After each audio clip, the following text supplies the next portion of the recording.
Hello friends, welcome to our channel study for India. देखिए, इस video में हम आंसर की आपको प्रोवाइड करा रहे हैं। First part second part already upload कर चुके हैं। फर्स्ट पार्ट में करंट अफेयर की आंसर की 30 क्वेश्चंस के, और हिंदी सेकंड पार्ट में हिंदी के 20 क्वेश्चंस के आंसर की हमने आपको ऑलरेडी प्रोवाइड करा दिए हैं।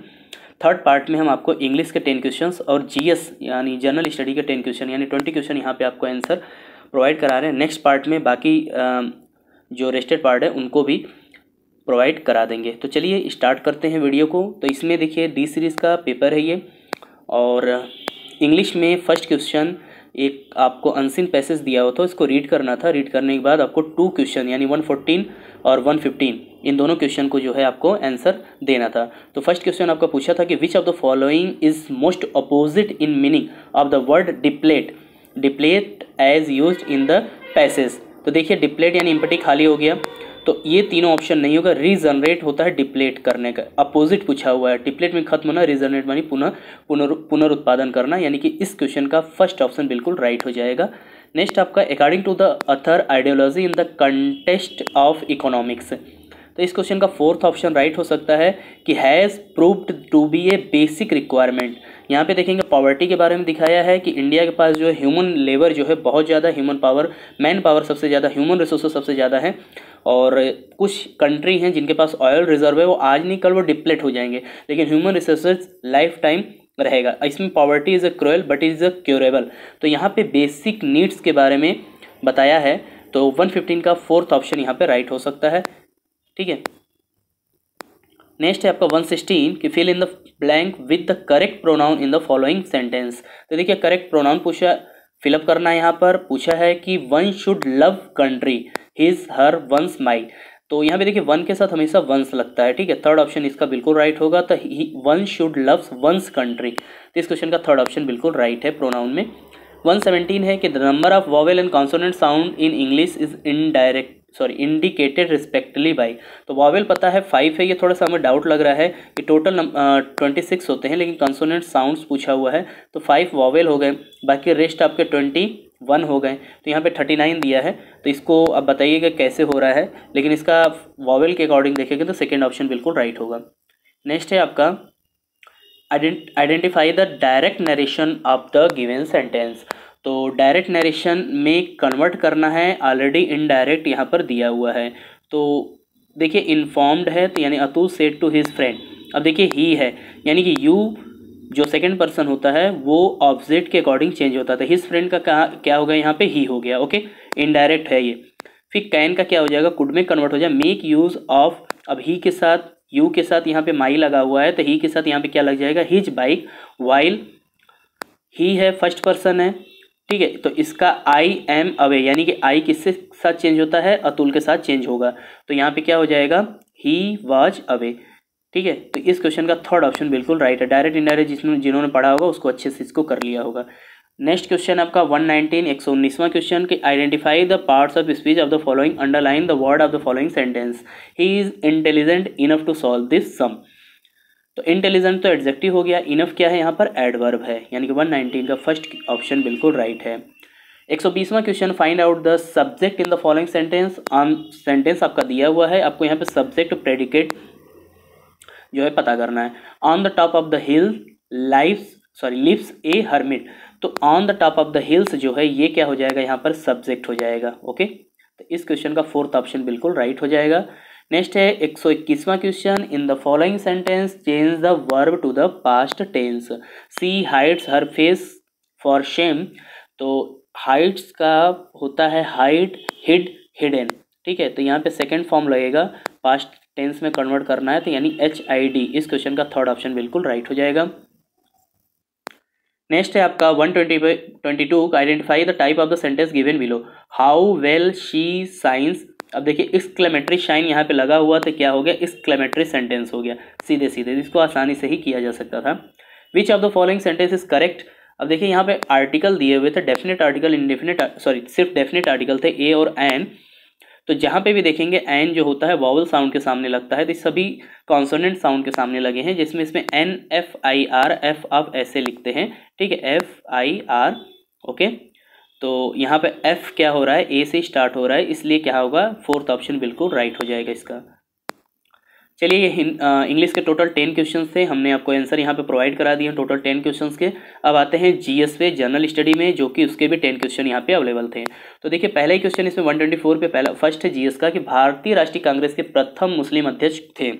तो जो भारतीय राष्ट्रीय कांग्रेस के प्रथम मुस्लिम अध्यक्ष बदरुद्दीन तैयब जी थे। ओके, 124 का थर्ड ऑप्शन बिल्कुल सही है। 125 है आपका, साइमन कमीशन के विरोध प्रदर्शन में लाठीचार्ज से लगी चोटों से किस नेता की मृत्यु हुई। पता ही आपको, साइमन कमीशन जो है 3 फरवरी 1928 ईस्वी को भारत आया था, जिसका विरोध प्रदर्शन पूरे देश में किया गया। पंजाब में लाला लाजपत राय के अगुवाई में यह प्रदर्शन हो रहा था, जिसमें लाठीचार्ज की गई और लाला लाजपत की राय जी की बाद में डेथ हो गई। ठीक है, तो इस क्वेश्चन का फर्स्ट ऑप्शन बिल्कुल राइट है। 126, लोकसभा द्वारा पारित धन विधेयक को राज्यसभा विचार विमर्श के लिए अधिकतम कितने दिनों तक रख सकता है। तो राज्यसभा धन विधेयक यहाँ पे दिया, यानी कि मनी बिल की बात हो रही है, और मनी बिल को राज्यसभा 14 दिन तक ही रोक सकता है, उसके बाद वो ऑलरेडी पास्ड माना जाता है। तो यहाँ पे धन विधेयक में लोकसभा ज़्यादा मजबूत होता है। ठीक है, 14 डेज इसका राइट आंसर हो गया। नेक्स्ट है, प्रायद्वीपीय भारत का सबसे दक्षिणी बिंदु जो कन्याकुमारी स्थित है। अब देखिए, यहाँ पर आपका ये अर्थ है, बीच में होता है इक्वेटर यानी कि भूमध्य रेखा, कर्क रेखा, मकर रेखा। अब भारत यहाँ उत्तरी गोलार्ध में स्थित है। ठीक है, उत्तरी गोलार्ध में स्थित है, सॉरी कर्क रेखा बीचों बीच भारत के होकर कर्क रेखा जाती है। अब देखिए, कन्याकुमारी यहाँ पर है इंडिया पे।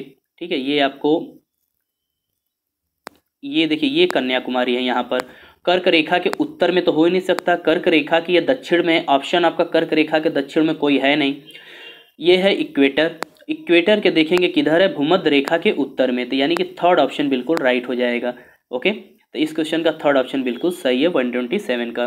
128, निम्नलिखित समुद्री धाराओं में से कौन सी अटलांटिक महासागर की धारा नहीं है। तो ये करंट से क्वेश्चन पूछा गया है, मतलब करंट जो धारा है यहाँ पर महासागर की धारा, वहाँ पे कौन सी धारा नहीं है। लेब्राडोर, फ्लोरिडा और कनारी, ये तीनों अटलांटिक महासागर की धारा है, जबकि अगुलहस धारा जो है हिंद महासागर की धारा है। तो इस क्वेश्चन का फर्स्ट ऑप्शन बिल्कुल राइट हो जाएगा।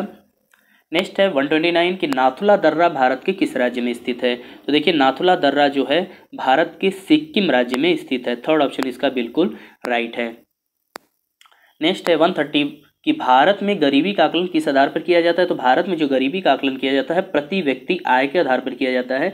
इसके लिए लकड़वाला समिति, सुरेश तेंदुलकर समिति गठित की गई थी और सी रंगराजन समिति भी गठित की गई थी गरीबी के आकलन के लिए।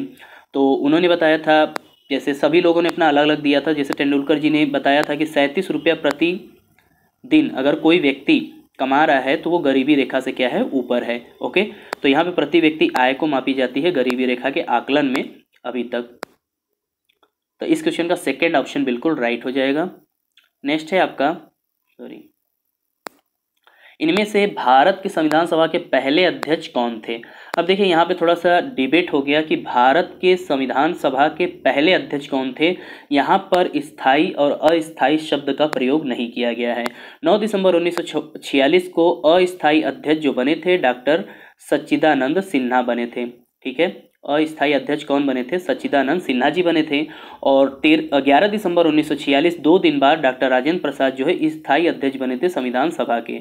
अब देखिए, यहाँ पर कुछ नहीं दिया हुआ है, तो पहले अध्यक्ष मानेंगे तो डॉक्टर सच्चिदानंद सिन्हा जी को, दोनों में से कोई एक ऑप्शन हो सकता है यहाँ पर, लेकिन सच्चिदानंद सिन्हा पहले अध्यक्ष बने थे, तो इसका राइट आंसर फर्स्ट ऑप्शन हो जाएगा। नेक्स्ट है 132 कि काकोरी षड्यंत्र केस किस वर्ष हुआ था। तो काकोरी षड्यंत्र के 9 अगस्त 1925 को ये घटित हुई थी लखनऊ के काकोरी नामक स्टेशन पे, जहां पर 8 डाउन पैसेंजर ट्रेन को लूट लिया गया था, जिसमें चंद्रशेखर आज़ाद मुख्य अभियुक्त के रूप में फरार थे। तो काकोरी षड्यंत्र केस कब हुआ था, 1925 में। 133 कि भारत में अवस्थापित होने वाला प्रथम राष्ट्रीय उद्यान है। तो आपको पता है कि जिम कॉर्बेट नेशनल पार्क 1936 में उत्तराखंड में, कॉर्बेट नेशनल पार्क उत्तराखंड में इसे स्थापित किया गया था, जिसका पुराना नाम हैती राष्ट्रीय उद्यान था। बाद में इसका नाम बदलकर जिम कॉर्बेट राष्ट्रीय उद्यान किया गया, जो कहाँ पर है, उत्तराखंड में है। ठीक है, तो सबसे पहला कौन सा है यहाँ पर राष्ट्रीय उद्यान पूछा है, तो जिम कॉर्बेट राष्ट्रीय उद्यान इस क्वेश्चन का पहला राइट आंसर हो जाएगा।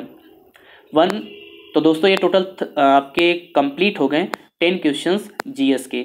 ठीक है। बाकी नेक्स्ट पार्ट में आपके मैथ्स के क्वेश्चन और इंग्लिश, कंप्यूटर सभी को हम प्रोवाइड करा देंगे, ठीक है। मिलते हैं नेक्स्ट वीडियो में, तब तक के लिए बहुत बहुत धन्यवाद।